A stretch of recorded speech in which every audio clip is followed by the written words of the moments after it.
गांव के बिल्कुल कोने पर एक पुराना सा घर था। उस घर में रहता था 6 साल का थुंग थुंग का बेटा और उसकी माँ सुशीला। थुंग थुंग शहर मजदूरी करने गए थे। जाते वक्त बेटे को कंधे पर बिठाकर बोला था, बेटा मैं जल्दी लौटूंगा, तेरे लिए मिठाई भी लाऊंगा। बेटे ने भी मासूमियत से पूछा था, पर पापा मुझे कैसे पता चलेगा कि आप आ गए? थुंग थुंग हंसकर बोला था, जब मैं आऊंगा ना तो दरवाजे पर लोहे की चीज से जोर से टुंग टुंग करूंगा, तब तू समझ जाना पापा आ गए।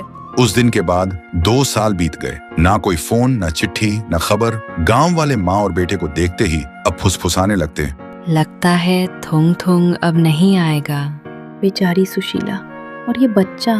लेकिन थुंग थुंग के बेटे को यकीन था उसके पापा जरूर आएंगे। इसलिए वह हर शाम सूरज ढलते ही घर के बाहर बैठकर हाथ में एक थाली और चम्मच लेकर धीरे से बजाता। माँ बस चुपचाप देखती और बिना कुछ बोले अंदर चली जाती। उनकी आंखों में आंसू होते, पर वह थुंग थुंग के सामने कभी नहीं रोती, क्योंकि एक सच जो बेटा नहीं जानता था। एक दिन सुशीला ने न्यूज में देखा था, जिस जगह थुंग थुंग काम में गया था वहां एक हादसा हुआ था जिसमें बहुत सारे मजदूर मारे गए। लेकिन फिर भी बेटे के सामने अपने आंसू छुपाकर खड़ी रही ताकि बेटे का भरोसा अपने बाप से न टूटे। लेकिन एक रात हवा तेज चल रही थी, बादल गरज रहे थे। उस रात भी थुंग थुंग का बेटा थाली लेकर बैठकर बजा रहा था। देखते ही माँ ने कहा, बेटा आज मत बैठ, बारिश आने वाली है। लेकिन बेटा नहीं रुका। देखते ही देखते बारिश शुरू हो गई, लेकिन फिर भी वह नहीं उठा। तभी अचानक दूर कहीं से एक आवाज आई। बेटा रुक गया। उसने सोचा शायद हवा होगी, लेकिन फिर से आवाज आई। थुंग थुंग के बेटे का दिल जोर से धड़कने लगा। तभी अंधेरे के बीच से थुंग थुंग सामने आया, हाथ में एक छोटा सा मिठाई का डिब्बा लेकर। बेटे की सांसें रुक गईं। माँ पीछे खड़ी कांप रही थी। बारिश रुक चुकी थी। फिर थुंग थुंग ने बेटे से बोला, बेटा पापा को माफ करना, मैं वादा निभाने में देर कर गया।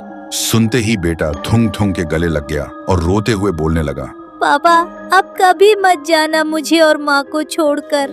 थुंग थुंग बोला, बेटा पापा को जाना होगा, पर याद रखना जब भी तुम टुंग टुंग बजाओगे पापा सुनेंगे, और अब तुम माँ का सहारा बनना, रोना नहीं।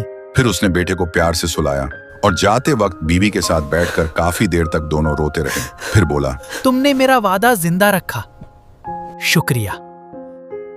इसका भरोसा कभी टूटने मत देना। और थुंग थुंग एक रोशनी के साथ चला गया। फिर सुबह बेटा जागा तो सब शांत था। उसे लगा शायद सब सपना था, लेकिन जब वह दरवाजे के पास गया तो उसे वहां एक छोटा सा मिठाई का डिब्बा मिला। तो दोस्तों, उम्मीद अगर सच्ची हो तो अंधेरे में भी रोशनी और मौत में भी जिंदगी मिल जाती है।